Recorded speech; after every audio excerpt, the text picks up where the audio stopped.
Espírito Santo de Deus, colocamos, Pai, teu filho diante da tua presença. Usa ela, Pai. Usa ela para o teu louvor. Usa ela, Senhor, como canal, Pai, desobstruído, como canal, Pai, para, Senhor, derramar a tua glória nessa igreja, neste lugar. Nós te louvamos, Pai, invocamos a tua presença. Deus, em nome de Jesus. Obrigado, Espírito Santo. Amém. Graça e paz, irmãos. Amém? Amém. Aleluia. Hoje nós vamos passear pela Bíblia e aprender com algumas mulheres algo que o Senhor tem para nos ensinar, algo que o Senhor, como a Paulina disse no início do culto, alguns princípios que o Senhor quer nos ensinar para que Ele possa nos abençoar ricamente. Amém? Eu gostaria que vocês abrissem a Bíblia em Êxodo 2, versículo do 1 ao 4. Êxodo 2. Versículo do 1 ao 9.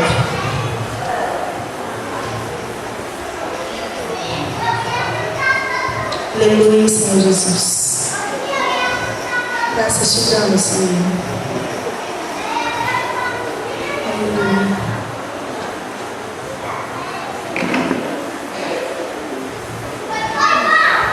Agora marca aí onde você abre, volta lá em Gênesis 29. Vamos começar pelo começo. Começar de Gênesis 29. Versículo 16. Gênesis 29, versículo 16. Amém? Ora, Labão tinha duas filhas. O nome da mais velha era Leia e o da mais moça, Raquel. Leia tinha os olhos enfermos, enquanto que Raquel era formosa de porte e de semblante. Jacó, porquanto, amava Raquel e disse: 7 anos te servirei para ter a Raquel tua filha, mais moça. Respondeu Labão: melhor é que eu a dê a ti do que a outro. Fica comigo. Assim serviu Jacó 7 anos por causa de Raquel, e estes 7 anos me parecia como poucos dias, pelo muito que a amava. Amém? Amados, quem quer ser como Raquel aqui nessa noite? Raquel tinha o dom de se fazer amada, não só pela beleza exterior, mas pelo que ela falava, pelas atitudes dela. Ela tinha o dom de se fazer amada. Queridos, nós precisamos nos fazer amados. Nós precisamos pedir que o Senhor nos dê esse dom, porque muitas vezes nós temos reclamado que ninguém gosta de mim, que ninguém olha para mim, que ninguém me chama para jantar na casa dele, ninguém me chama para o passeio que for. Irmãos, o que nós temos feito para sermos amados, para sermos amadas? Nós temos hoje uma postura diante do mundo. Nós temos a tendência de olhar para tantas coisas, para tantas mulheres e querer ser igual. Nós temos um padrão de beleza que o mundo nos impõe, que a mídia nos impõe, um padrão errado, um padrão, amados, que não é o padrão de Deus para as nossas vidas. Cadê minhas ajudantes? Irmãos, essa noite o Senhor quer falar com cada uma de nós, com as mulheres principalmente. O Senhor quer nos ensinar, amadas, que a nossa beleza, como a pastora falou, não está simplesmente na nossa aparência, mas a nossa beleza está no nosso coração. A nossa beleza está naquilo que fazemos, naquilo que falamos e naquilo que somos, amadas. O espelho do mundo tem nos mostrado a imagem errada. Muitas vezes você tem se sentido menor que outros, você tem se sentido feia, você tem se sentido rebaixada diante de tantas circunstâncias, mas o Senhor quer te dizer nessa noite que você é aquilo que a Bíblia diz que você é. Queridos, que nós possamos hoje olhar no espelho. As meninas vão passar com o espelho. Eu gostaria que principalmente as mulheres, que você se olhe nesse espelho e veja quem você é. Que você olhe nesse espelho e que você possa ver além da sua aparência, que você possa olhar para dentro de você e faça uma reflexão nesse momento.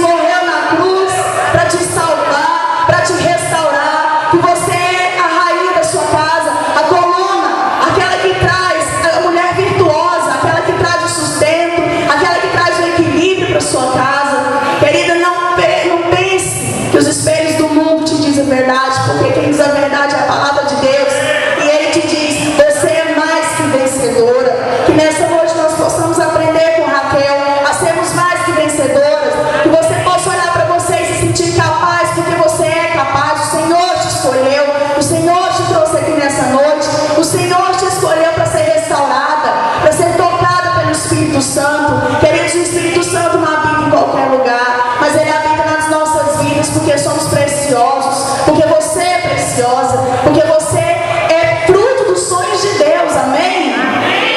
Graças a Deus. Então vamos aprender com Raquel nessa noite a se fazer amada. Faça uma reflexão sobre a sua vida. O que você tem feito para ser amada? O que você tem feito para ser respeitada? Para receber o louvor do seu esposo, da sua família, dos seus amigos, do seu trabalho. Que essa palavra seja reflexão nas nossas vidas hoje, amém? Vamos voltar lá em Êxodo e aprender um pouquinho com Joquebede. Quem conhece a Joquebede? Joquebede, Samuel conhece desde 2 anos, né, Samuel? Êxodo 2, do 1 ao 9. Foi-se um homem da casa de Levi e casou-se com a filha de Levi. A mulher concebeu e deu à luz um filho. E vendo que ele era formoso, escondeu-o 3 meses. Não podendo, porém, escondê-lo por mais tempo, tomou para ela uma arca de juncos e a revestiu de betume, e pondo nela o menino, colocou-o entre os juncos à margem do rio. E a sua irmã postou-se de longe para saber o que lhe acontecera. E a filha de Faraó desceu para banhar-se no rio. E as criadas passeavam à beira do rio. Vendo ela a arca no meio dos juncos, mandou a sua criada buscá-la. E abrindo-a, viu a criança. E eis que o menino chorava. Então ela teve compaixão dele e disse: esse é um dos filhos dos hebreus. Então a irmã do menino perguntou: queres tu que eu vá e chame uma ama dentre as hebreias para que crie este menino para você? Respondeu-lhe a filha de Faraó: vai. Pois a moça foi e chamou a mãe do menino. E disse-lhe a filha de Faraó: leve esse menino e cria-o, e te darei o teu salário. E a mulher tomou o menino e o criou. Amém? Essa mulher era Joquebede. Tinha-se uma ordem para que matasse todas as crianças que nascessem do sexo masculino naquela época, porque Faraó não queria que o exército dos hebreus crescesse. Então todos os meninos que nascessem teriam que ser mortos. E Joquebede conseguiu esconder o filho dela durante 3 meses. E desses 3 meses ela não conseguia mais, porque eles procuravam as crianças para matar. Então ela colocou Moisés no rio e deixou. Amados, ela fez um sacrifício. Ela renunciou. Ela renunciou ao próprio filho para que ele pudesse sobreviver, para que ele pudesse alcançar algo. E nós, amados, que nós temos sacrificado nas nossas vidas em favor dos que nós amamos? O que você tem sacrificado na sua casa em favor da sua família? O que você tem sacrificado em favor da obra de Deus? O que você tem sacrificado em favor de Jesus Cristo que morreu por você? O que nós temos sacrificado, queridos? Nosso trabalho secular é aquele que nos realiza, mas a obra de Deus para nós está em segundo lugar. Mas quantas vezes nós não vimos a igreja? Nós não saímos das nossas casas para vir à igreja porque estamos cansados. Mas quantas vezes, irmãos, você levantou de manhã e falou: hoje eu não vou trabalhar porque eu estou cansado? Misericórdia, amados, nós precisamos nos sacrificar, nós precisamos nos renunciar. Nós precisamos renunciar às coisas que vêm antes do Senhor, porque o Senhor tem que ser a primazia nas nossas vidas, amém? Nós temos que saber nos sacrificar pelos nossos filhos. Nós temos que aprender a pagar um preço por eles. Nós temos que, como a pastora falou, aprender a investir nos nossos filhos. Amados, se nós não investirmos nos nossos filhos, em quem nós investiremos? Se nós não nos sacrificarmos pelos nossos filhos, nós vamos nos sacrificar por quem? Mas eu creio que esse não é o problema da igreja. Eu creio que todos os filhos aqui são abençoados, amém? Porque nós temos uma reunião de oração pelos filhos na sexta-feira. E quase sempre está eu, mamãe, a Rosemary e a Ieda. Nós viemos para cá, queridos. Não é porque nós temos problemas com os nossos filhos. É porque nós queremos interceder por eles. Nós queremos prestar contas diante do Senhor e dizer: Senhor, eu orei por ele, eu clamei por ele, eu paguei o preço, eu fiz o que eu podia e o que eu não podia, para que meu filho crescesse e andasse nos seus caminhos. Porque a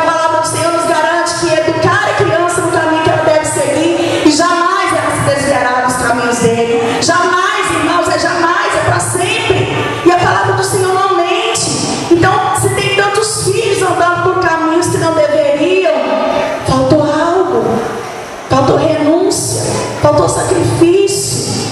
Amém? Então nós precisamos nos sacrificar também pelas nossas famílias. Nós nos sacrificamos tantos, queridos. Hoje o mundo nos impõe uma rotina pesada, uma rotina cansativa. A gente levanta de manhã e só volta à noite para casa. E à noite nós não sacrificamos pela nossa família. Nós ligamos a televisão e falamos: sai para lá, menina. Não, fazer janta não hoje não.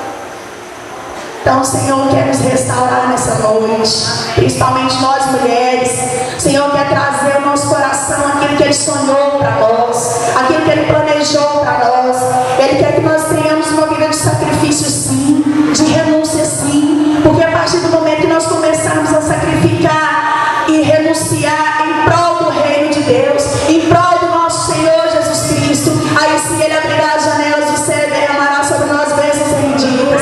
E aí sim Ele satisfará o desejo do teu coração, Ele alegrará a sua casa, restaurará a sua família. Amém? Porque a palavra do Senhor diz que Ele está à nossa frente e que Ele despedaça as cadeias, que Ele abre as portas. Então nós precisamos buscar isso do Senhor. Amém? Vamos um pouquinho mais para frente. Juízes.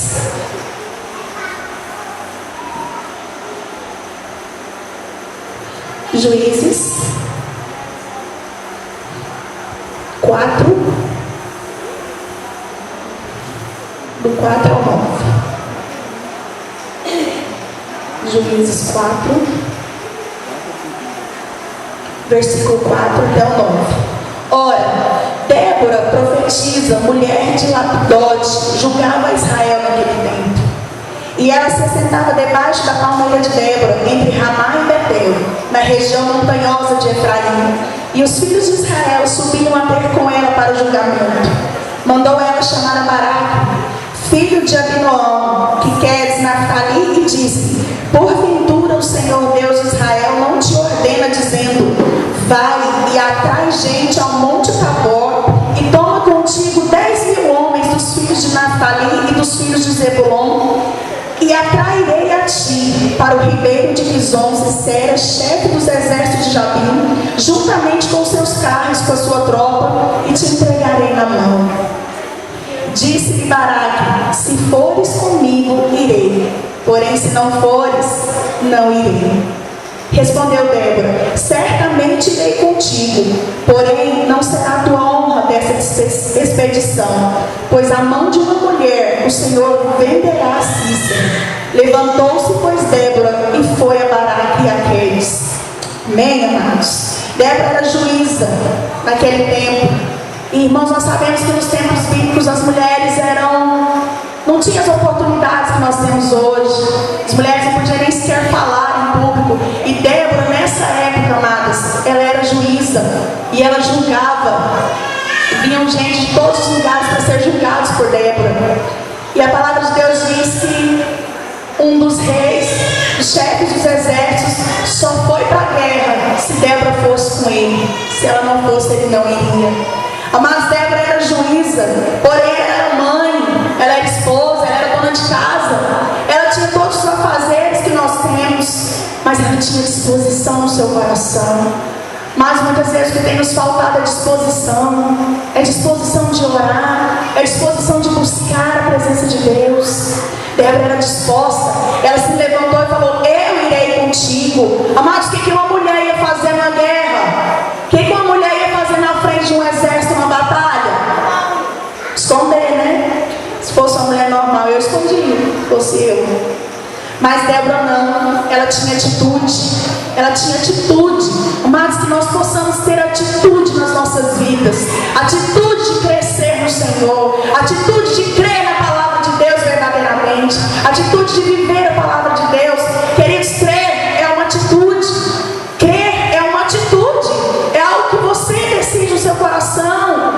Mas que nós não venhamos ter uma fé pela metade, que nós não venhamos crer só até o livro de Jó e aquele outro profeta lá eu não gosto, que eles falam umas coisas assim que não dá certo não. Vamos ter a atitude de crer na palavra de Deus, porque a palavra de Deus é fonte de vida, é fonte de vitória para as nossas vidas. Mas quantos precisam de vitórias na vida hoje? Aleluia. Então nós precisamos ter atitude. Atitude de abrir nossa boca, porque nós abrimos a nossa boca, amados, em tantos lugares, mas a presença do Senhor, nossa tendência é travar. Amém, aleluia, glória a Deus.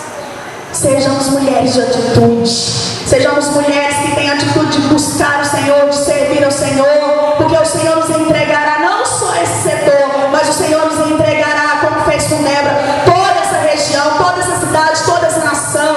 Amém, amados? Não para nos glorificarmos, mas para que eles sejam salvos, para que eles sejam livres do inferno. Nós precisamos ter atitude, atitude de guerreiras, atitude de mulheres de Deus que conhecem a palavra. Amém? 1 Samuel 1:2. 1 Samuel, capítulo 1.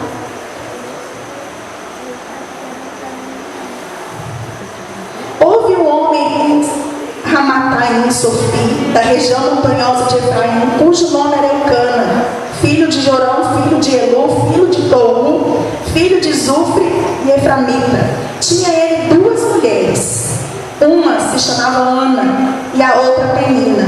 Penina tinha filhos, porém Ana não os tinha. Pula lá para o 9. Então Ana se levantou, depois de comer e beber em Siló. E Eli, sacerdote, estava sentado numa cadeira junto ao pilar do templo do Senhor. Ela, pois, com amargura de alma, orou ao Senhor e chorou muito. E fez um voto dizendo: ó Senhor dos exércitos, se deveras atentares para a aflição da tua serva, e de mim te lembrares, e da tua serva não te esqueceres, mas lhe deres um filho varão, ao Senhor o darei por todos os dias da sua vida, e pela sua cabeça não passará navalha. Continuando ela a orar perante o Senhor, Eli observou sua boca, porquanto Ana falava no seu coração, só se movia os seus lábios e não se ouvia sua voz, pelo que ele pensou que ela estivesse embriagada. E lhe disse: até quando estarás tu embriagada? Aparta-te de ti o vinho. Mas Ana respondeu: não, Senhor, eu sou uma mulher atribulada de espírito, não bebi vinho nem bebida forte, porém derramei a minha alma perante o Senhor. E não me tenhas, pois serva de Belial, porque da multidão dos meus cuidados e do meu desgosto tenho falado até agora. Então lhe respondeu Eli: vai-te em paz, e o Deus de Israel te conceda a petição que ele fizera. Amém? Ana, amados, é um exemplo de fé. Ela era estéril, não podia ter filhos, porém ela orou ao Senhor, clamou ao Senhor e creu que o Senhor poderia dar a ela um filho, e o Senhor deu. E ela teve a fé, tamanha fé, que ela cumpriu o voto de entregar Samuel para servir ao Senhor no templo. Então ela abriu mão do filho dela em agradecimento ao Senhor, em cumprimento ao voto dela. Amém? Então que nós possamos ter a fé que Ana teve, a fé de buscar o Senhor e crer que Ele vai responder, de crer que o Senhor, que o nosso Deus não é um Deus de pedra, não é um Deus que não fala, que não ouve, que não responde. O nosso Deus é um Deus vivo e poderoso, Deus que ouve as nossas orações e que responde cada uma delas. Amém? Amém. Próximo é Mical. 1 Samuel 11:17. 1 Samuel 11:17.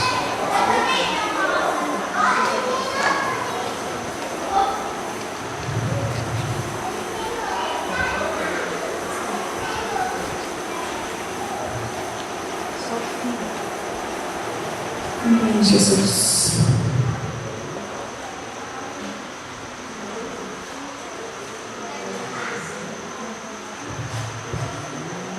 Mas Mical era mulher de Davi. Você era um pouquinho, ainda faltam 8 mulheres. Senão nós vamos ficar aqui, sem janta. Mical era mulher de Davi. E quando Saul se propôs a matar Davi, ela teve um plano, ela fez um plano. Ela desceu Davi pela janela, colocou uma estátua na cama, cobriu a estátua, e todas as vezes que os guardas chegavam para matar Davi, a mandado do pai dela, Saul, ela falava: não, ele está enfermo, ele está doente. Enquanto isso, Davi havia fugido fugido da presença do rei, para que se livrasse a vida dele. E Mical, amados, enganou o tempo todo. Ela conseguiu fazer com que o marido dela fugisse, com que ele fosse livre da morte, até que os soldados entraram e descobriram o plano dela. Ela teve astúcia, né? A palavra de Deus diz que nós temos que ser astutos como a serpente, simples como a pomba. Mas que nós possamos ter esse sentimento, mas que nós possamos usá-lo para o bem, que nós possamos planejar, que nós possamos fazer projetos para as nossas vidas, projetos altos, projetos grandes, porque aquilo que o Senhor tem para nós é grande. O Senhor não tem coisinhas pequenas para os filhos dele, o Senhor tem grandes coisas. O Senhor nos chamou para sermos vencedores, para sermos conquistadores, e que nós possamos aprender, queridos, a ter isso nas nossas vidas, a ter essa disposição de planejar. Mas eu conheço pessoas que não têm nem planos. Você pergunta assim: o que você vai fazer daqui a um ano? Não sei. Que vive o agora só, que tanto faz, que vai para onde o vento sopra, que faz aquilo, é de momento, entendeu? Não é nenhuma pessoa inconstante que fala assim: hoje eu quero isso, amanhã eu não quero mais. São pessoas que não têm planos, que não têm projetos, nem para a vida pessoal e nem para a obra de Deus. Mas nós precisamos planejar para a obra de Deus. Essa obra é nossa, essa obra é minha, é sua, não somos só dos pastores. Então nós precisamos planejar, nós precisamos olhar à nossa volta, ver o que está acontecendo, o que está faltando aqui, o que está precisando desse lugar para receber as pessoas que o Senhor vai nos enviar. E o que eu posso fazer para isso? O